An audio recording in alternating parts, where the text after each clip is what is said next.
오늘 우리에게 주시는 하나님 말씀은 마가복음 14장 3절에서 9절 말씀입니다. 신약성경 79쪽입니다. 제가 하나님 말씀 읽도록 하겠습니다. 예수께서 베다니 나병 환자 시몬의 집에서 식사하실 때에 한 여자가 매우 값진 향유 곧 순전한 나드 한 옥합을 가지고 와서 그 옥합을 깨뜨려 예수의 머리에 부으니 어떤 사람들이 화를 내어 서로 말하되 어찌하여 이 향유를 허비하는가?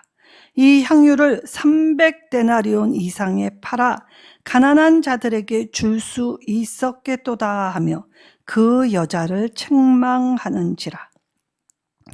예수께서 이르시되 가만두라. 너희는 어찌하여 그를 괴롭게 하느냐?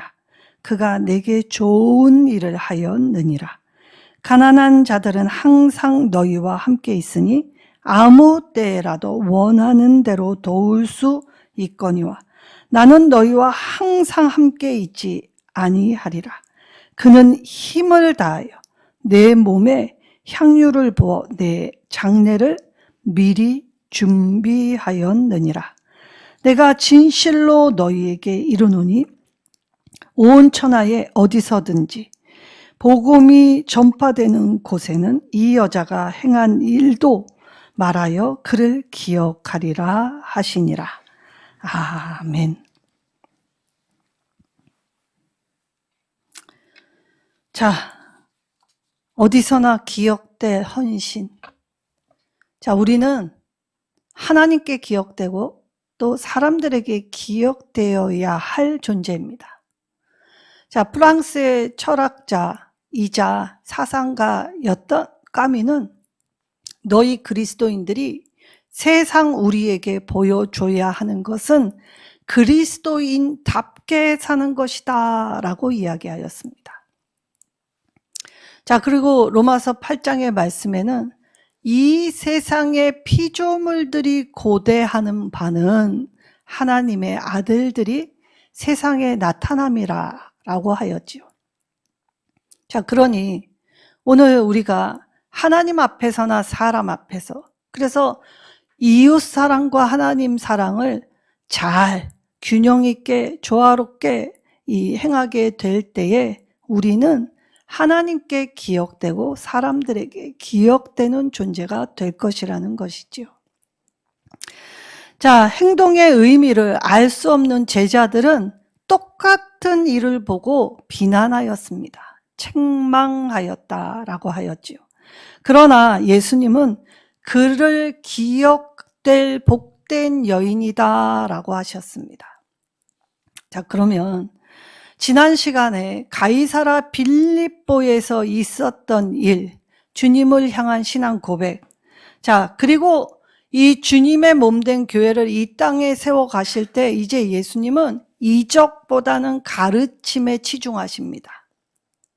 하나님 나라를 많이 가르치시려고 애쓰실 때 사실 예수님을 향한 저항, 이 반대의 그룹도 만만치 않게 곳곳에서 일어나고 있지요. 이때 예수님이 세상이 어떤 평가를 내리든 예수님은 아무 상관이 없으셨습니다. 자, 예수님만 그러하였습니까? 사도 바울도 선교 여행을 하던 중에 네가 이제 예루살렘으로 가게 되면 이 죽을 것이라는 예언의 말씀을 듣게 되었지요. 자, 그리고 실제 예루살렘에 갔을 때 사도 바울은 로마의 죽을 자리를 향해 나아갑니다.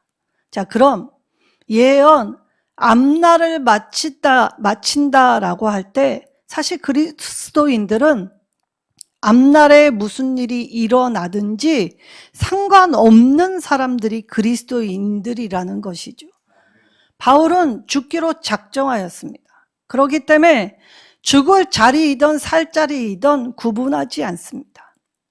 오늘 예수님 또한 마찬가지이셨지요.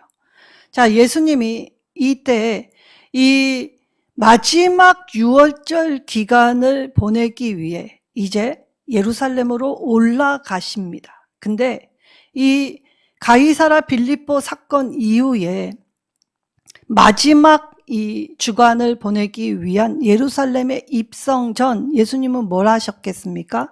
항상 하시던 대로 기도하십니다. 자, 그래서 따로 기도하시기 위해 세 제자 베드로, 요한, 야고보를 데리고 산으로 올라가셨습니다. 그 성경에는 이 산의 이름이 나오지 않습니다.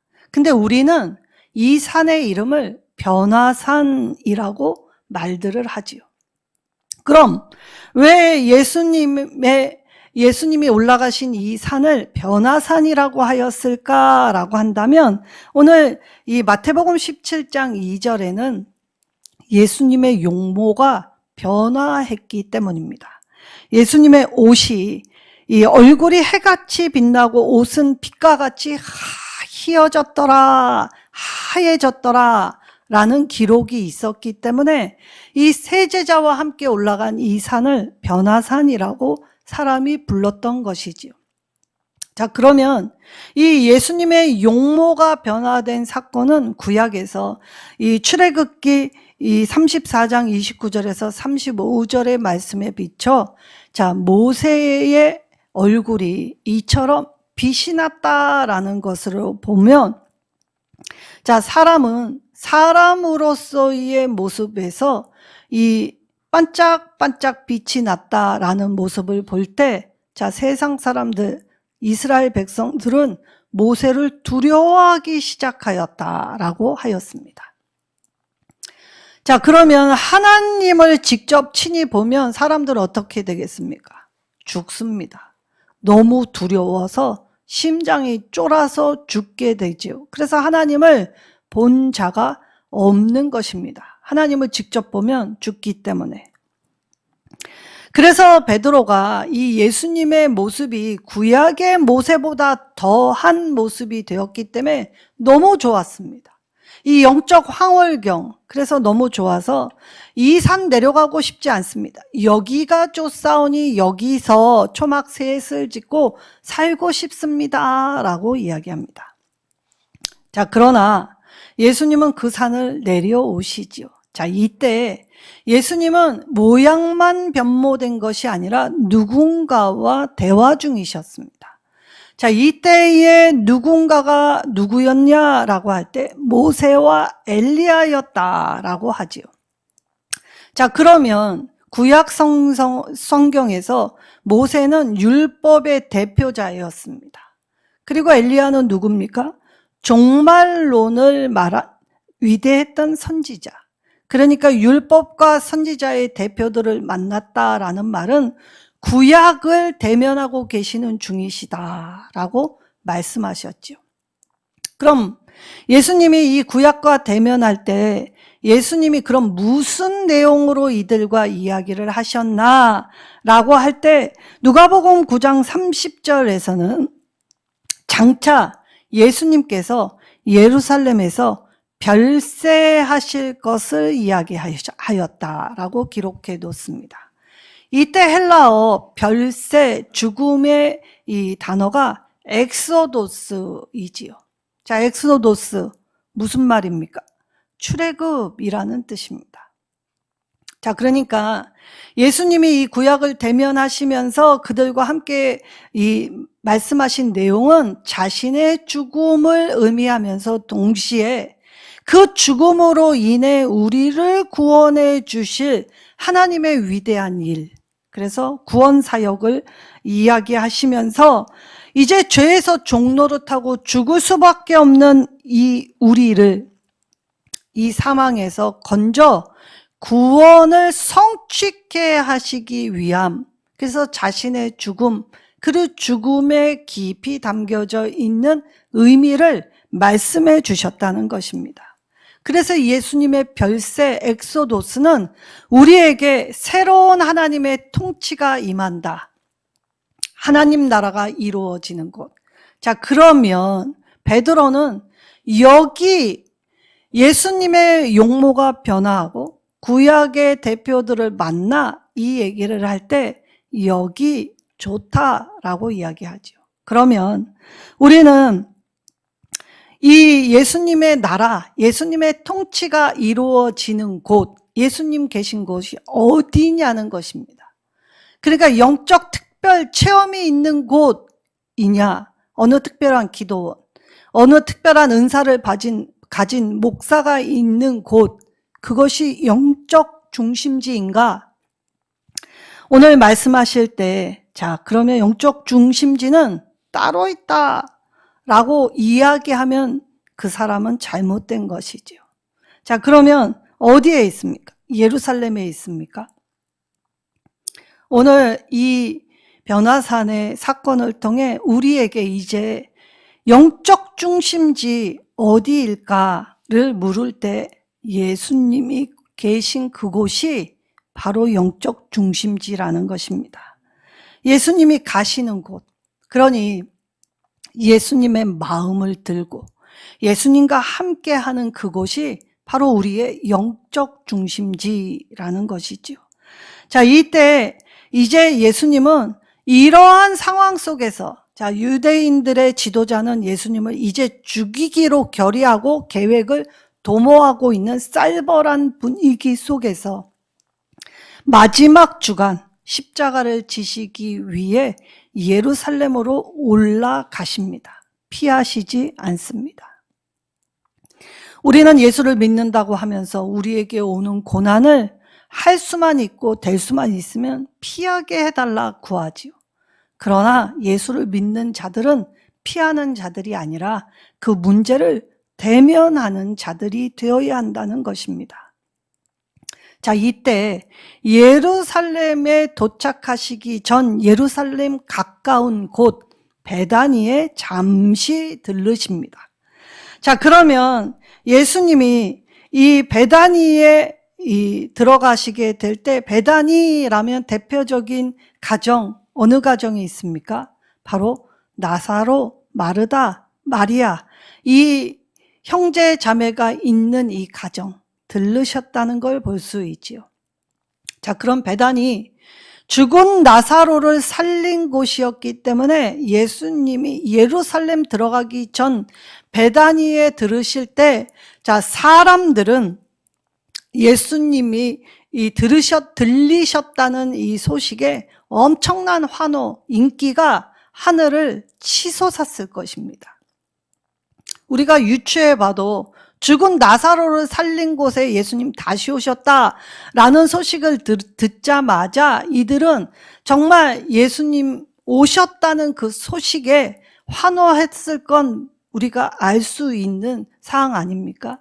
그러니까 인기가 최고조로 높은 곳에 예수님이 들리십니다. 자, 그때 아마도 금요일 저녁이었을 것을 유추하지요. 그리고 이 가정에서 식사를 하신 이후에 토요일에 문둥병자, 나병 환자 시몬의 집에도 들리셨다라고 합니다.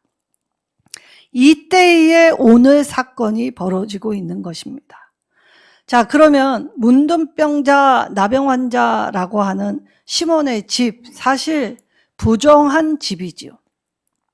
그러면 이 부정한 집에 예수님의 인기를 살펴볼 때 많은 사람들은 부정하다 정하다 따지지 않고 예수님을 만나기 위해 모여들었을 것입니다.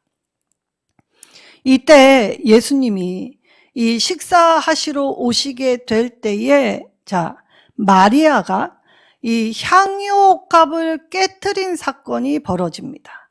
자, 이때에 이 향유옥합을 깨트릴 때의 이 사건은 마태복음, 오늘 본문 마가복음, 요한복음에도, 누가복음, 요한복음에도 다 기록되어 있습니다.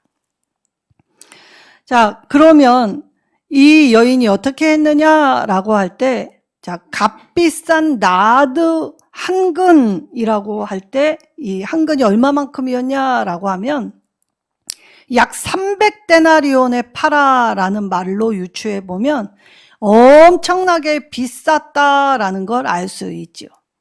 자, 엄청나게 비쌌다라는 것. 자, 300데나리온, 한 데나리온이 성인 남자 하루치의 노동의 품삯이니까 건 1년치의 월급을 모아서 이 향유를 사서 예수님께 머리에서 발끝까지 붓고 그리고 흘러내리는 이 기름을 이 여자의 머리털로 닦았다라는 표현을 쓰고 있죠.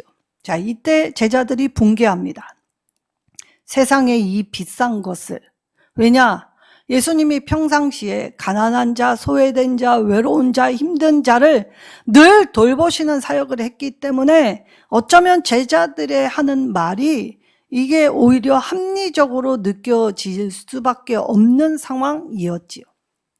근데 예수님이 이 제자들의 비난, 책망을 만류하시면서 저는 내게 좋은 일, 내 장사를 준비하기 위함이다 라고 표현을 하십니다.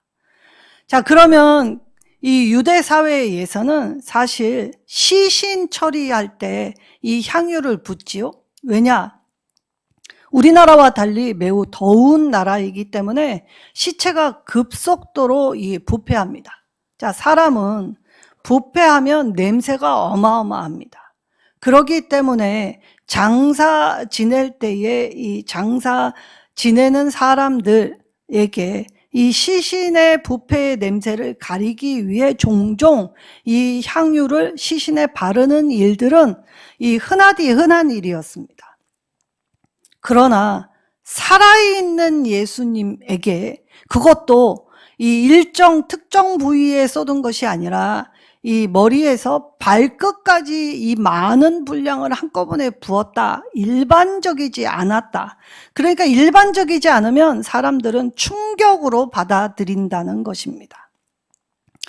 이 이스라엘의 고대의 이 무덤을 보면 그 작은 병들이 많이 출토되었다고 하지요. 근데 이 작은 병의 용도는 목이 긴 아주 작은, 그래서 이스라엘의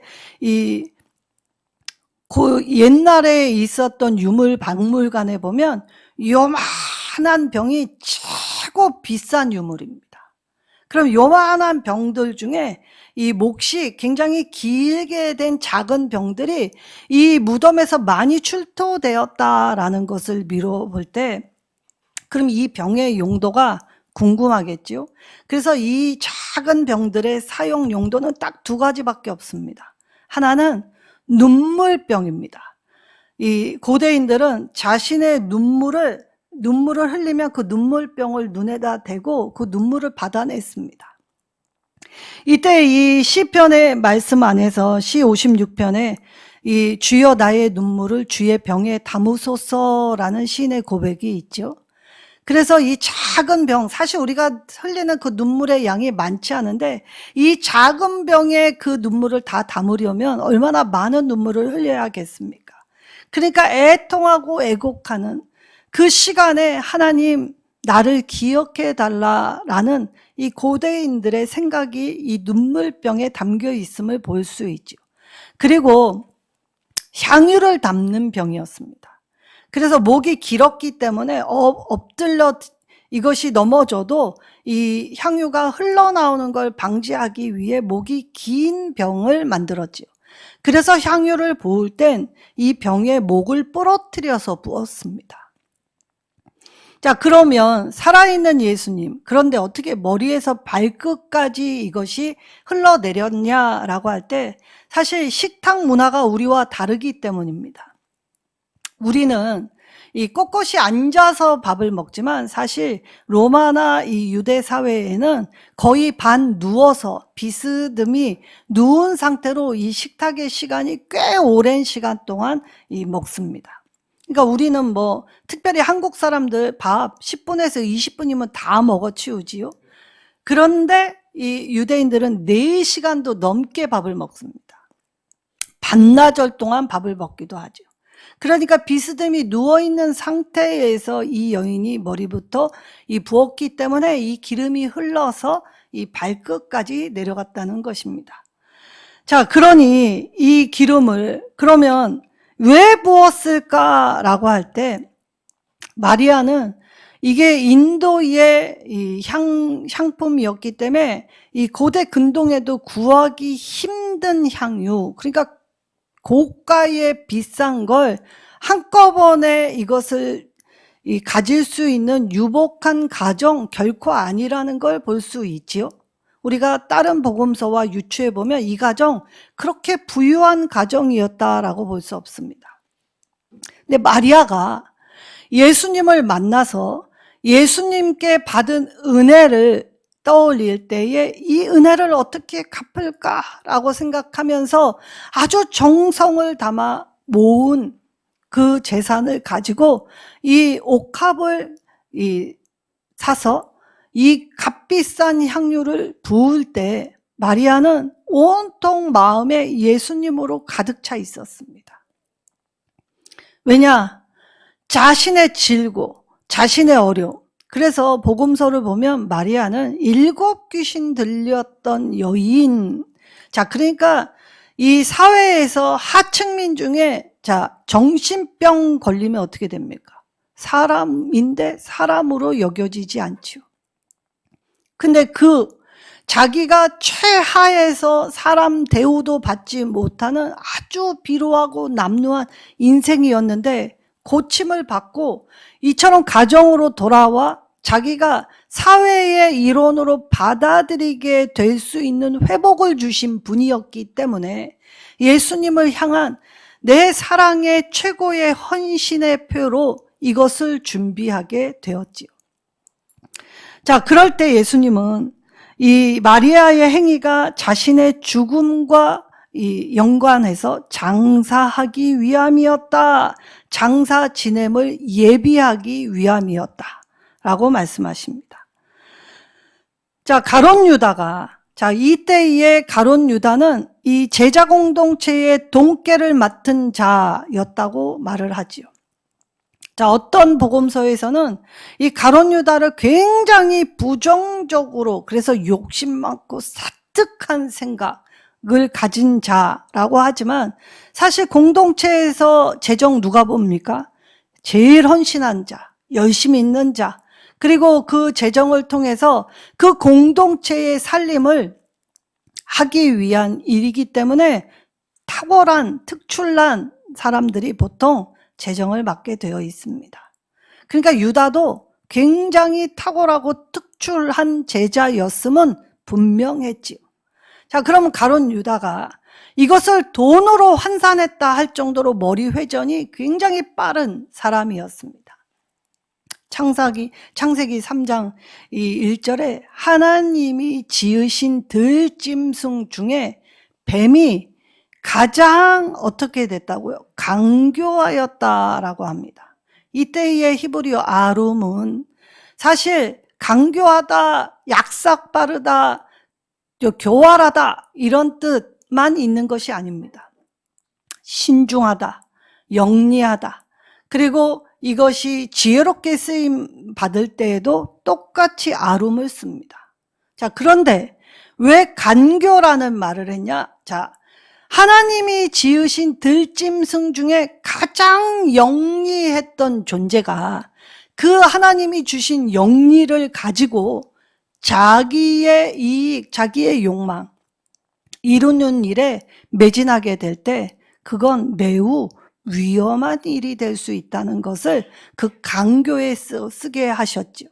그러니까 하나님이 주신 이 지혜를 가지고 내가 바르게 사용하면 영리하고 도움이 되고 그리고 돕게 되고 신중한 자세가 되겠지만 그것이 하나님이 주신 것을 가지고 부정적으로 내 이익 그리고 거짓말 그리고 이 하나님이 원치 않는 일을 행하게 될 땐 부정적인 요소로 간교, 그래서 간사하고 교활하다라는 평가를 받게 된다는 것이죠.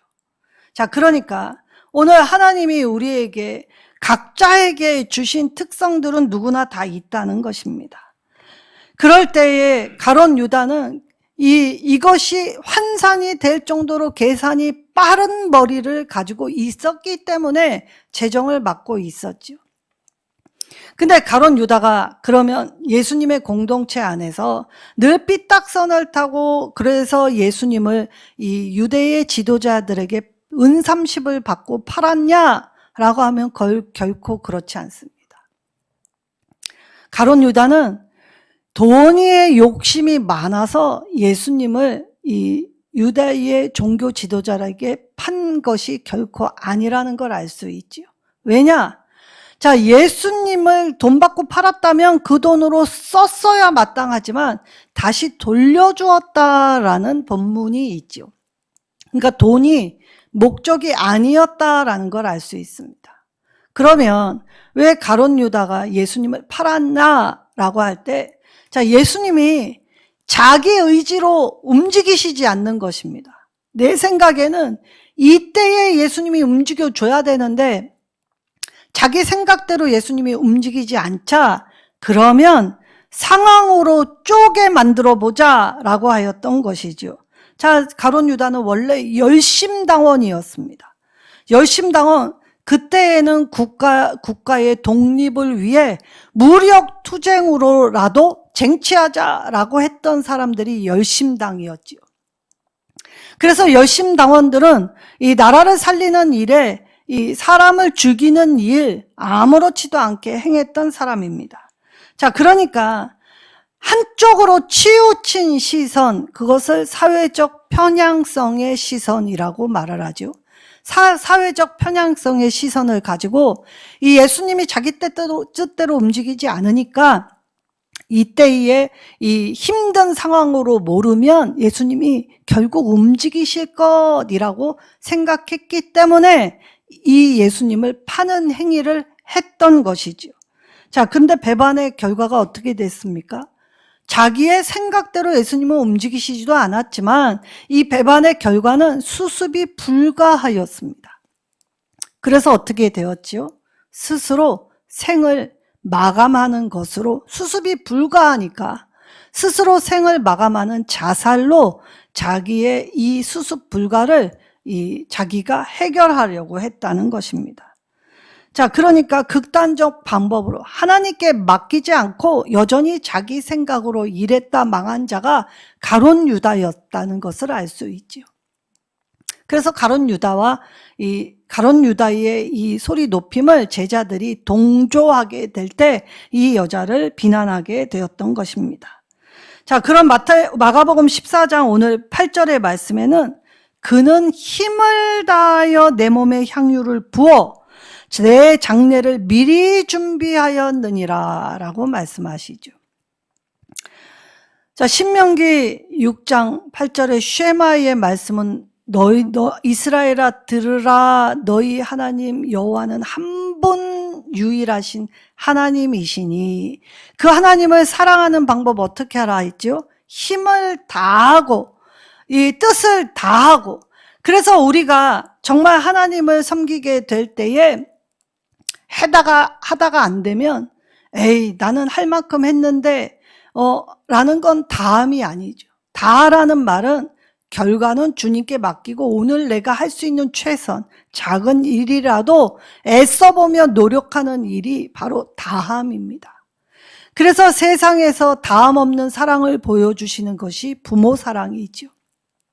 부모는 진자리 마른 자리 가리지 않습니다. 자녀를 잘 양육하게 될 때에 이 자신에게 오는 유불리를 따지지 않는 존재가 부모이기 때문입니다.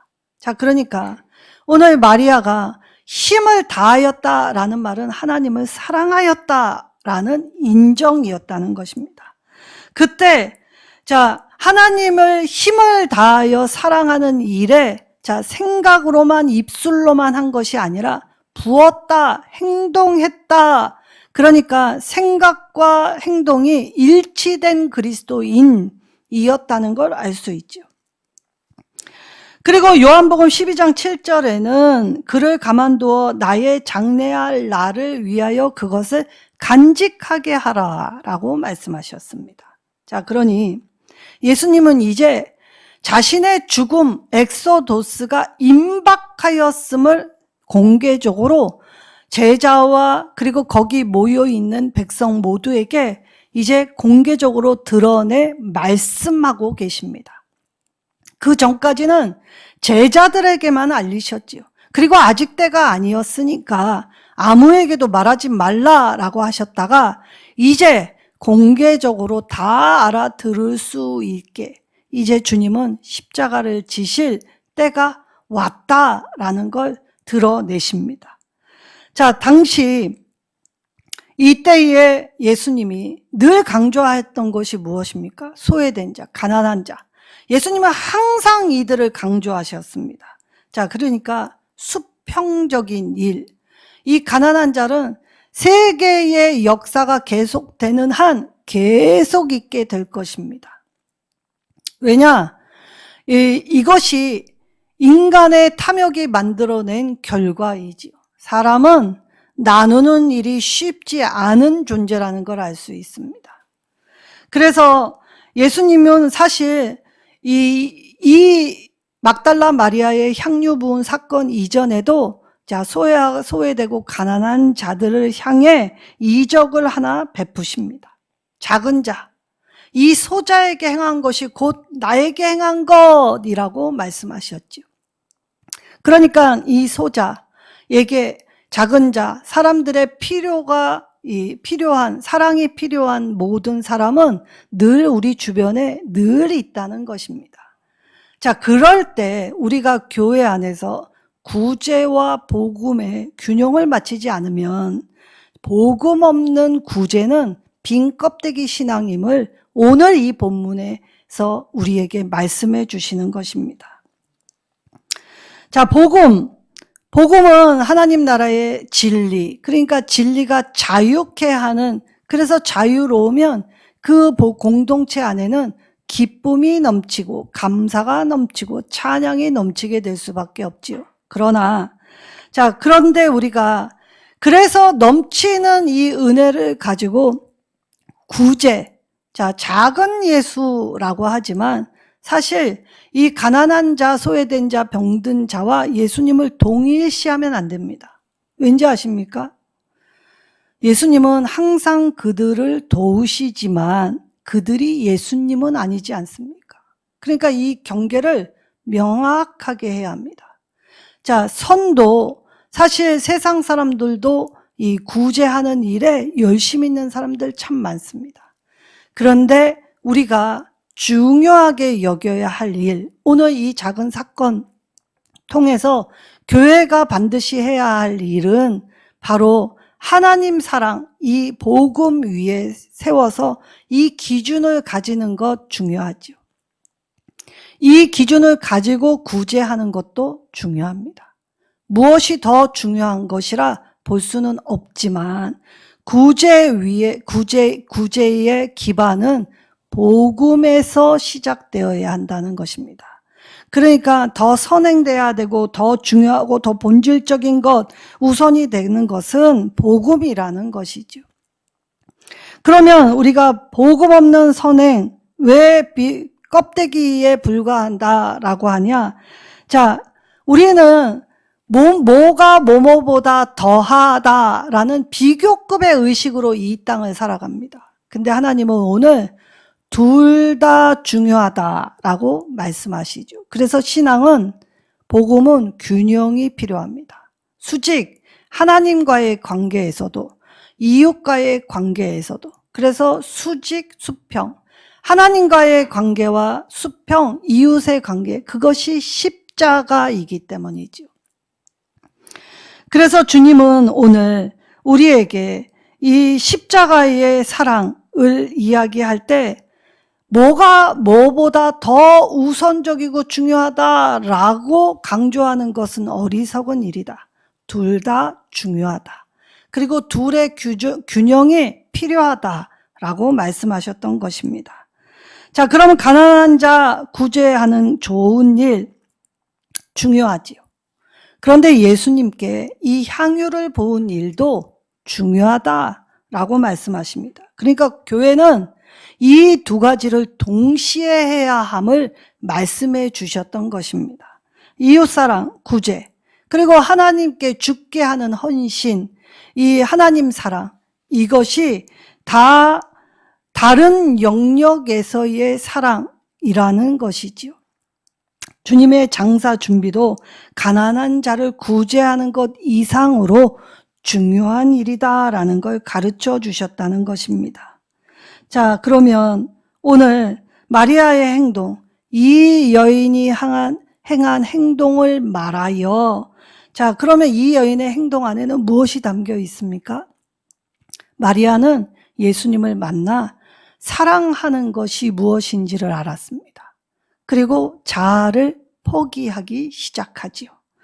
그리고 희생하는 것이 무엇임을 예수님을 만나 예수님을 본받음으로써 깨달았던 전형이 되었다는 것입니다.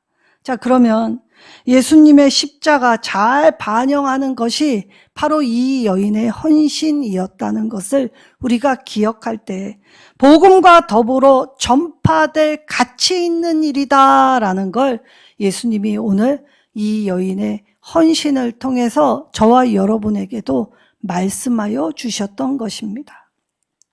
기억되어야 할 헌신, 우리도 우리만의 옥합을 하나님을 위하여 깨트려야 하죠. 그리고 내가 받은 이 사랑을 가지고 우리도 예수님의 마음처럼 그들을 돕는 일을 생활화하라는 것입니다. 그러면 하나님은 우리가 행하는 모든 일, 그래서 우리가 하나님 사랑과 이웃 사랑의 일을 똑바로 하는 그리스도인답게의 삶이 되면 여기저기 어디서나 그 행한 일이 하나님께 기억이 되며 사람들에게는 감동, 전파되는 일이 일어난다는 것이죠. 그러니까 우리가 무엇을 함으로써 교회의 이름을 내는 것이 아니라 하나님을 사랑하고 이웃을 사랑하는 진정성, 진리 위에서 이 모든 행보를 걸어가게 될 때 하나님은 우리의 모든 것을 하나님 나라를 전파하는 일을 위하여 확산시켜 주신다는 것입니다.